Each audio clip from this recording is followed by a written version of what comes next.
प्रधानमंत्री मोदी के जन्मदिन मौके टीकाकरण के सारे रिकॉर्ड टुटे ने। एक दिन के वैक्सीनेशन लगाने का आंकड़ा 2 करोड़ तो पार चला गया। प्रधानमंत्री नरेंद्र मोदी ने SCO सम्मेलन को संबोधन किया ते शांति ते सुरक्षा को सब तो बड़ी चुनौती दस्या। उन्होंने अफगान संकट को लैके भी चिंता जताई।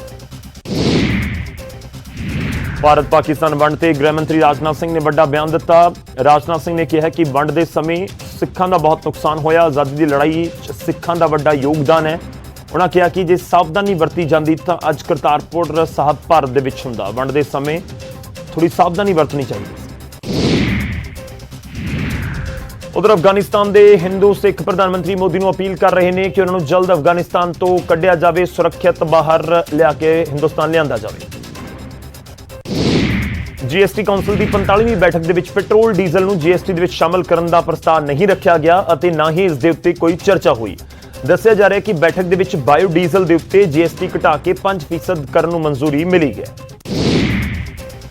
गुरप्रीत कांगड़ के जवाई को सरकारी नौकरी को पंजाब कैबिनेट की बैठक के विच मंजूरी दे दी गई। पिता भूपजीत की थां ते आबकारी महकमे के विच गुरशेर सिंह को नौकरी दी गई। गुरशेर सिंह को दी जा रही तर्ज के आधार पर नौकरी ते सवाल उठ रहे। कैबिनेट मंत्री गुरप्रीत कांगड़ अपने जवाई को नौकरी देने के हक के नितरे ने। न्यूज़ 18 के नाल गलबात के दौरान बोलदियां कहा कि मेरे करके नहीं, गुरशेर के पिता करके नौकरी मिल रही है। भूपजीत सिंह की जान PPSC घोटाले स्ट्रैस की वजह के गई सी। उधर कांग्रेस विधायक परगट सिंह ने कांगड़ के जवाई को नौकरी देने से ना पक्के हुंगारा भरिया। उन्होंने कहा कि इस तरह नौकरी देने के हक के नहीं। पंजाब सरकार लंगर ते GST का अपना हिस्सा वापस करेगी। सरबत सेहत बीमा स्कीम का भी दायरा बढ़ाया जाएगा। कैबिनेट मीटिंग के विच हुण 21 लाख होर परिवारों को शामिल करने की मंजूरी दी गई। खेती कानूनों के 1 साल पूरा होने के उत्ते अकाली दल के वलों रोस मार्च दिल्ली के विच कढ़िया गया। बादल और हरसिमरत कौर बादल सने अकाली दल के कई बड़े लीडर दिल्ली पुलिस ने हिरासत के विच लए। पुलिस ने कहा कि खेती कानूनों के खिलाफ बिना परमिशन तो पार्लीमेंट के बल कूच किया जा रहा है।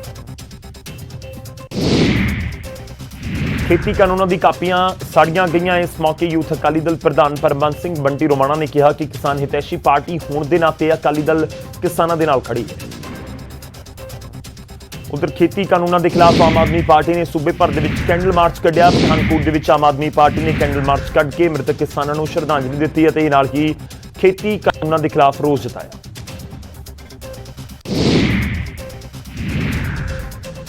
अकाली दल के प्रदर्शन से नवजोत सिंह सिद्धू ने तिखा हमला किया ते कहा कि काले कानूनों की हिमायत करने वाले अज मगरमच्छ के हंझू बहा रहे हैं। ड्रामे का पर्दाफाश हो चुका है।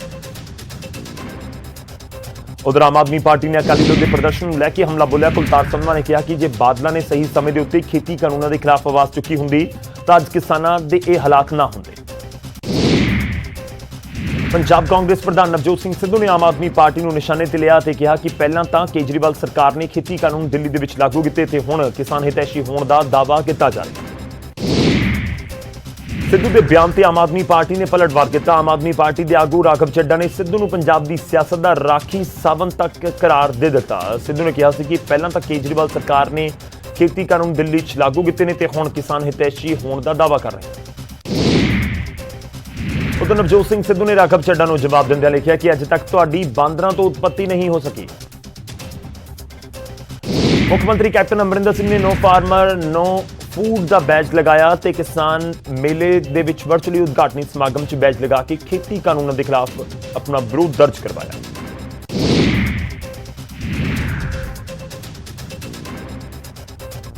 मुख्यमंत्री कैप्टन ने केंद्र सरकार से भी हमला बोलिया ते कहा कि कानून रद्द करने के लिए संविधान दे विच एक बार मुड़ तो सोध क्यों नहीं हो सकती। किसानों के हित दे विच केंद्र सरकार तीनों खेती कानून रद्द करे।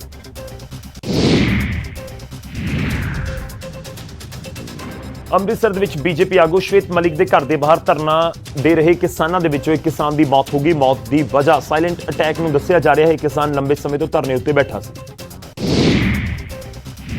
जींद के खड़कड़ टोल प्लाजा के उत्ते किसानों ने केंद्र सरकार के खिलाफ प्रदर्शन किया ते कहा कि दिल्ली बॉर्डर के राह किसानों ने नहीं बल्कि सरकार ने किसानों के लिए बंद किए हुए। पटियाला दे विच महिंद्रा कॉलेज दे विच सूबा सरकार के वलों लगाए रोजगार मेले दे विच प्रदर्शन किया गया। बेरोजगार लैक्चरारां ते डिग्री होल्डर विद्यार्थियों ने सरकार के खिलाफ नारेबाजी की। ਪਟਿਆਲਾ 'ਚ NSQF ਅਧਿਆਪਕਾਂ ਨੇ ਹੱਲਾ ਬੋਲ ਦਿੱਤਾ ਤੇ ਬੈਰੀਕੇਡ ਤੋੜ ਕੇ ਮੁੱਖ ਮੰਤਰੀ ਰਿਹਾਇਸ਼ ਦੇ ਵੱਲ ਵਧਣ ਦੀ ਕੋਸ਼ਿਸ਼ ਕੀਤੀ, ਜਿਨ੍ਹਾਂ ਤੇ ਪੁਲਿਸ ਨੇ ਹਲਕਾ ਲਾਠੀ ਚਾਰਜ ਵੀ ਕੀਤਾ। ਨਵਾਂ ਸ਼ਹਿਰ ਤੋਂ ਕਾਂਗਰਸ ਦੇ ਵਿਧਾਇਕ ਅੰਗਦ ਸੈਣੀ ਨੇ SSP ਹਰਮਨਬੀਰ ਦੇ ਖਿਲਾਫ ਮੋਰਚਾ ਖੋਲ੍ਹਿਆ ਤੇ ਆਮ ਆਦਮੀ ਪਾਰਟੀ ਦਾ ਏਜੰਟ ਬਣ ਕੇ ਕੰਮ ਕਰਨ ਦੇ ਇਲਜ਼ਾਮ ਲਗਾਏ। ਅਕਾਲੀ ਦਲ ਦੇ ਵੱਲੋਂ ਫਤਿਹਗੜ੍ਹ ਸਾਹਿਬ ਤੋਂ ਸਾਬਕਾ ਵਿਧਾਇਕ ਦਿਦਾਰ ਸਿੰਘ ਭੱਟੀ ਦੀ ਟਿਕਟ ਕੱਢ ਦਿੱਤੀ ਗਈ ਹੈ। ਜਗਦੀਪ ਸਿੰਘ ਚੀਮਾ ਨੂੰ ਉਮੀਦਵਾਰ ਐਲਾਨਿਆ ਗਿਆ। ਪਾਰਟੀ ਦੇ ਫੈਸਲੇ ਨੂੰ ਲੈ ਕੇ ਦਿਦਾਰ ਸਿੰਘ ਭੱਟੀ ਨੇ ਕਿਹਾ ਕਿ ਵਰਕਰ ਇਸ ਫੈਸਲੇ ਨੂੰ ਸਹੀ ਫੈਸਲਾ ਮੰਨਣ ਨੂੰ ਤਿਆਰ ਨਹੀਂ ਨੇ, ਛੇਤੀ ਮੀਟਿੰਗ ਕਰਕੇ ਅਗਲਾ ਫੈਸਲਾ ਲਿਆ ਜਾਵੇਗਾ।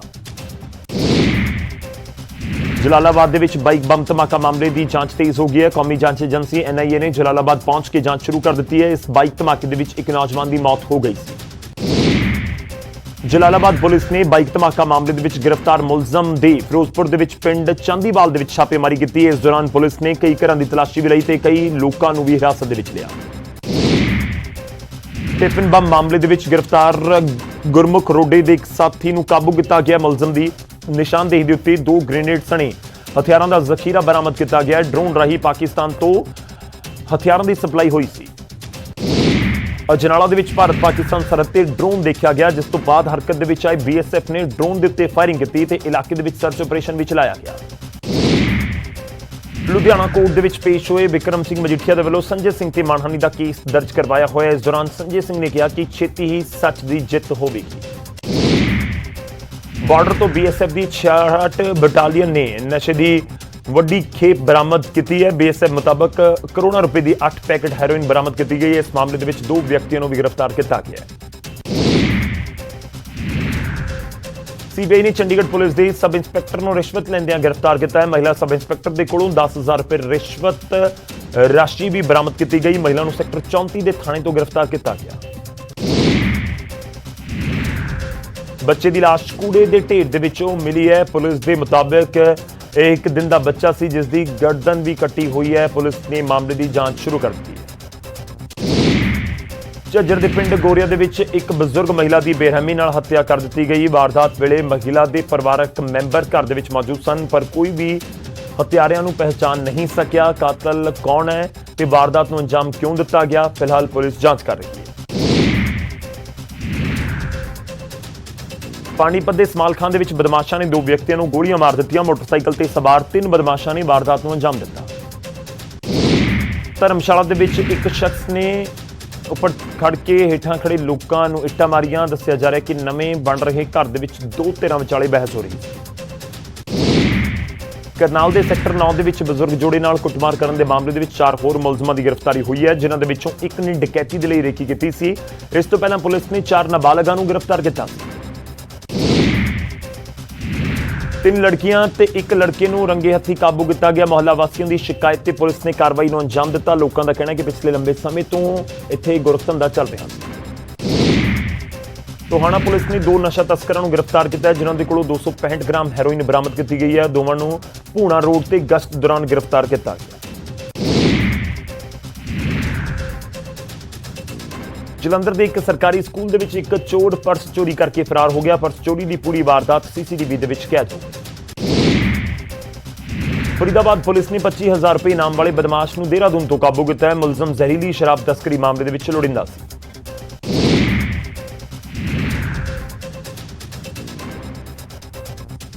ਜਲੰਧਰ ਦੇ ਵਿੱਚ ਚੋਰੀ ਦੀਆਂ ਵਾਰਦਾਤਾਂ ਵਧਦੀਆਂ ਜਾ ਰਹੀਆਂ ਨੇ।